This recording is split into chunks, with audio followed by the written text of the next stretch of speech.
Cup. You are away in Qatar. You need to be able to walk around and purchase something, have your dinner, get your ticket at times. And what better way than to use Visa? And how do you do this? Bernard, you tap to pay with your contactless Visa. Remember, in these days, because of COVID, not having contact is really, really important. So once you do that, and only for you to do that, then you're good to go, and you're good to access your money and purchase whatever it is you want. And all you have to do is look for that contactless symbol on your Visa card, and you'll be able to enjoy the convenience. Because like we say, look, you're away from your home, you're away from your country. We really don't do a lot of money nowadays. We are trying to go the Western way. So why not use it? Why not use your Visa card, and even better, without any contact? Right. Let's hope the next gentleman we're going to be speaking to has been using his Visa card when he's paying for his meals, and hopefully he's bought some merchandise while he's in Qatar, in Doha. We now join our colleague, Charles Nyende. Of course, we'll be linking up with him in a short few moment. Of course, we just network issues. You know, he's in the media center. Everyone is trying to of course, send their stories. But looking at the World Cup so far, I think in the beginning when you mentioned that it's been a World Cup of surprises, I think you can't even say who is the dark horse. I remember in the beginning of the World Cup, everyone was saying Denmark, Denmark, Denmark. No one did not think that some of these other teams will be also be coming up and step up to the plate. I think it depends with how you manage it. The teams who went to Qatar with a positive mindset seem to be doing way better. Denmark had too much hoopla all around it, whether it's their sponsors, whether it's them wanting to wear the armband, and in the end it just didn't work out for them. Really, really poor the way they performed. They really didn't get to the heights we expected. But if you think about it, other than maybe Japan, who beat Spain and beat Germany, after that the surprises have sort of reduced. You have the odd one, South Korea beating Portugal, but normal service is resumed. Yeah, but normal service seems to be resuming because the big boys want to be there in the last 8. And so far, of all the games we've seen, all the big boys are in. England is in, France is in, Croatia have just qualified, and Brazil taking on Switzerland. Now, you also get the feeling that they just might go on. So like you said, we are done with surprises. The big boys are here. There's a reason why the World Cup has been won by, what, 7 countries? Right. Yes. Mostly European countries and maybe a sprinkling of South American teams winning it. Yes, Brazil, Uruguay, and Argentina. Right. Now, normal services resumed, you understand, in Doha, in Qatar. Charles Nyende will be joining us in just a short while as we head on to Destination Qatar. In Qatar, in association with Samsung. Well, Sir Charles, very good evening to you from Doha in Qatar. Day 15, you've been following the FIFA World Cup, Charles. We can see you there in the media center. Charles, a very good evening to you. Good evening, Bernard, and the colleague there. I'm just a bit excited because Brazil have just scored a goal. Okay. One of the team that I'm following. Okay. So tell us, it's been 15 days for you. Just tell us how's been the experience for you. Have you even been getting rest? Have you been sleeping? Just give us a sense of your schedule. Because I know in the group stages it was about 4 matches every day. You're trying to follow up all those matches. How's it been for you in terms of just making sure that you're on the beat in terms of the World Cup? Bernard, I can tell you, when they say that this is going to be a compact World Cup, indeed it is a very compact World Cup. The venues are so near each other, and we've been having 4 matches every day. 4 matches every day. You can hardly catch your breath. Just recently, I watched 2 matches on Tuesday. The Senegal game versus Senegal, who are playing. Can I remember again? England. England. England. Matches. Yeah. And then I watch Brazil again play. Getting from one point to the other, you know, you just need about 20-30 minutes because there are shuttle buses that provide for you to go. But by the time those 2 matches were over, I could hardly breathe, trying to cover all the matches. Yeah, and many of the journalists here are also waiting now for the first day of no matches, which is going to be on Wednesday. The media center here is 24 hours. Guys can come and watch at any time. So it's been a great experience, but also very tiring.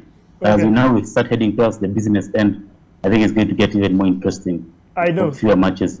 I'm sure it's a lot of tired eyes. I'm sure it's a lot of tired eyes, but of course a lot of reflection as well. Brazil, you said, have scored against South Korea, right? The scoreline still stands at 1-0.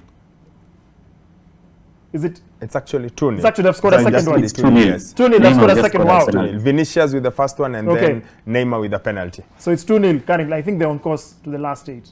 It's pretty much done and dusted. Maybe Charles, just there was a lot of noise going into this World Cup with regards to how would it be, would the fans have fun? From what you've seen, how much are the fans enjoying themselves? How good is the atmosphere where the fans are concerned? James, I can tell you the atmosphere has been superb. A lot of fans have come in, traveling from different parts of the country, of the world. The Moroccans, the Argentines, the Brazilians, even the Europeans. Meeting in a very relaxed manner.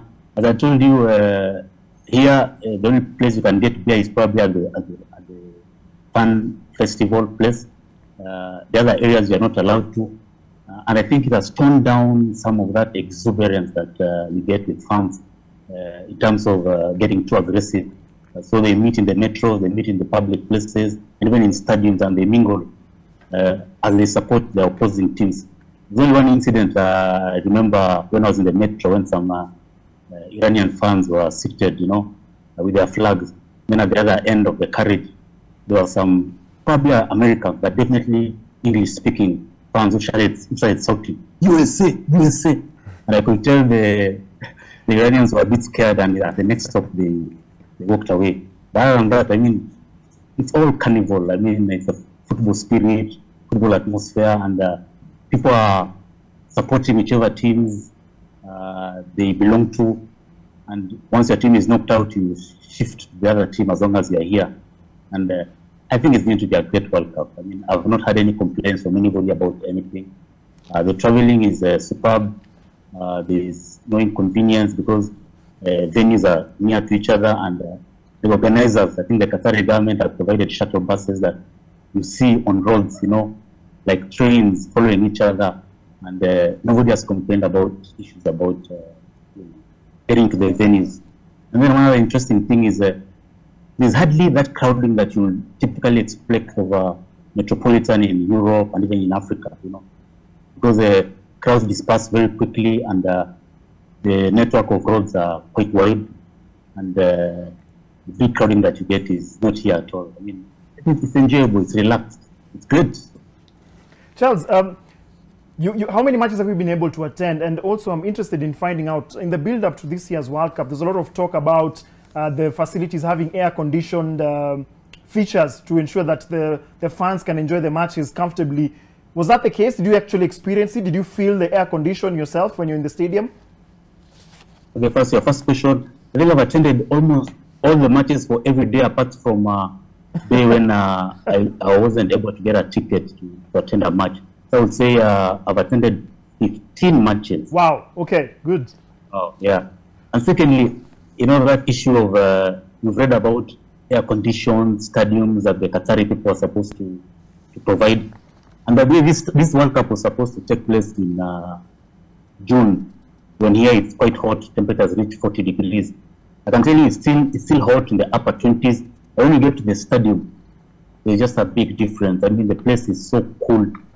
The technology is just superb, and everybody is saying, these guys, when it comes to the facilities that they've built, it's up there with the best in the world, Sometimes I even have to wear my sweater just because of the air conditioning that is inside those stadiums. But I think 4 or 5 of these stadiums can be full indoors, They increase the canopy at the top there, or they lower it, and it's all covered. So the facilities are just superb. I mean, I'm very comfortable when I'm covering the matches in the stadium. All cool, apart from the heat that you see on the ground. Players confront each other. And Charles, there's been this conversation that there's a lot of Kenyans in Qatar, that almost one feels like they're home away from home. The intelligence is right there with Mossad, yeah. they're very, very Kenyans by there around here, Particularly those who've come to work, who've been here for many years, and who've come, because Qatari basically is the immigrant workers who do most of the work here. But there's also those people who've applied to come and work because of particularly because of the World Cup. You know, whether they are guides, whether they are marshals, or just working in the food industry, and then the ones who applied for the FIFA volunteers. So every corner I go, I meet a Kenyan, and I just say, "Sasa, magic word," and we start conversing. Charles, I hope we bring their dollars back home. Yeah. Charles, of course, it's you know they say Charles, it's not all work, but sometimes there has to be a bit of play. I've loved the carnival atmosphere that we've witnessed there, and I think the big question before in the build-up to the World Cup as well was the issue of alcohol. Somebody tells me that in the media center there is alcohol, but how is the case outside? Have they relaxed the rules a bit, or is it still as strict as it was expected to be? I think it's strict. Like I told you, I've need to meet what I say. I've need to meet drunk people. When I went to watch the England game yesterday, I've never met such well-behaved English fans. The horrible hooligans that they talk about, I didn't see them. They're very docile, of course, supporting their team. But I've not seen the alcohol, but I know from what I've been told that it's being served at the FIFA fan zone. And there's only one FIFA fan zone at the central Doha, where I'm hoping to make my official appearance there in the next 2 days. Though mom will be the word on whether I'll take a tipple. What about the media center? What about that media center where you're in? I hear there's some cold ones somewhere. No, where I am here, there's no cold one. I think those are just hearsay. What is here is a lot of coffee and tea. Okay. And very expensive food. Don't worry, your boss is not watching. I'm just kidding. Charles, you had special interest in the African teams. You've been able to watch all of them. What do you think of the way they've performed?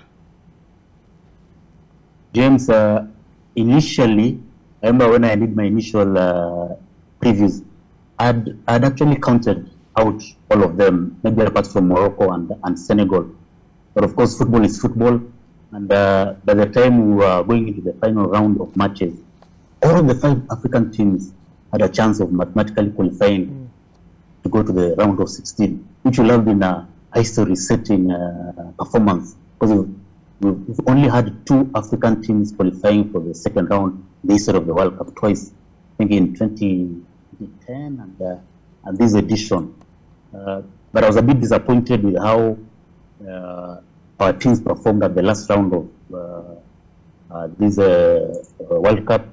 It was Ghana who had a very good chance of making it the second round by just getting a draw against Uruguay, but somehow they just imploded and they just played like true to the form that they've been carrying this year, where they couldn't even go through the group stages in the African Cup of Nations.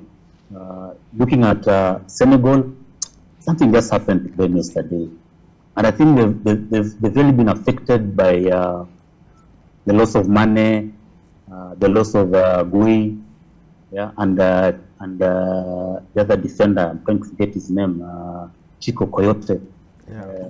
And it also exposed the Senegalese team, show that they really didn't have any depth, but they were the African champions, and they were supposed to be our true bet, even as far as the quarters and then further. But their depth was exposed, and when it mattered, they could not deliver. I think now we just have to rely on Morocco. And I had you earlier discussing about the dark horses. Perhaps Morocco would be our dark horses. And I think there'll be a handful for Spain tomorrow. And who knows, this might be the team that can go further than the quarterfinals. They have a very smart coach and a very smart players. And I think I'll put my money on them, and hopefully they take on Spain and take them out and dream. Their coach was even talking about, what do you know, an African team can win the World Cup. I wouldn't go as far as saying that, but this football, and they can grasp that opportunity and go as deep as possible in this tournament. Charles, what about teams that came from the other continent? I think I've been very impressed by the Asian teams, specifically Japan. Saudi Arabia is also in the Asian Federation as well. South Korea as well. Do you think that the tide is slowly changing, shifting from the traditional teams that we remember at the beginning of this interaction? We said that South American teams are dominated and European. Do you think this is a start of a trend, or is it just as usual? World Cup, maybe when they perform vizuri, if you can another World Cup, it's going to be normal services resumed. I think this World Cup has been unique in the sense that the international calendar has really been changed just because of this World Cup. Such that now we are playing a World Cup in December. You know, traditionally the World Cup is played in summer in Europe, but now it's in the winter. And some people have talked about how players have come when they are a bit fatigued. You know, so we cannot read too much into some of these results because most of the times you always find the traditional powerhouses getting through. And you can even see the trend now, you know, all the major powers are eventually coming through to the last 8, you know. If you look at England, if you look at Portugal, if you look at, France. But always in every World Cup, you'll always find 1 or 2 of the smaller nations, you know, going deep. And I think Japan had their chance. I think it was just the lack of now the penalty, as we say. You know, it's a game of cards once it comes to the penalties. But they will have been the team that will have made it to the quarterfinals. You know, Morocco might, but eventually the traditional order of football prevails, and I can say with certainty that in this World Cup, that same thing will happen. By the time we're reaching the semi-finals, you see the traditional powerhouses again the ones competing for the title of world champion. Well, thank you very much, Sir Charles, from your update from Doha, Qatar. That's the media center where he's giving us an update in regards to the 2022 FIFA World Cup. He's attended 15 matches. Fantastic. It's the beauty of the World Cup. You get to watch, you get to interact with not just the fans, but the media, the state. It's the atmosphere. It's a lifetime experience. Right. And for him to be able to spend that much time, I think it's incredible. And he's got another, 15 days to go. Yes. Yes. Phenomenal. Well, that's it from Chronicles from Qatar, from our very own Sir Charles. Destination Qatar in association with Samsung. I like your strut. Do you want to go strutting, strutting? You like my strut. Do you want to go strutting, strutting? You like my strut. Then let's go strutting right now.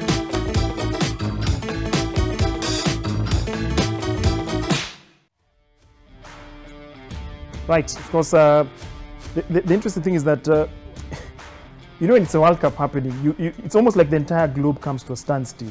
Yes, to some extent. Yes, it does. Nothing else matters. And I think I'm really warming up to the idea of having the World Cup in December. I don't know why. Because, you know, once the World Cup is done on the 18th, 7 days. You're thinking like a Kenyan.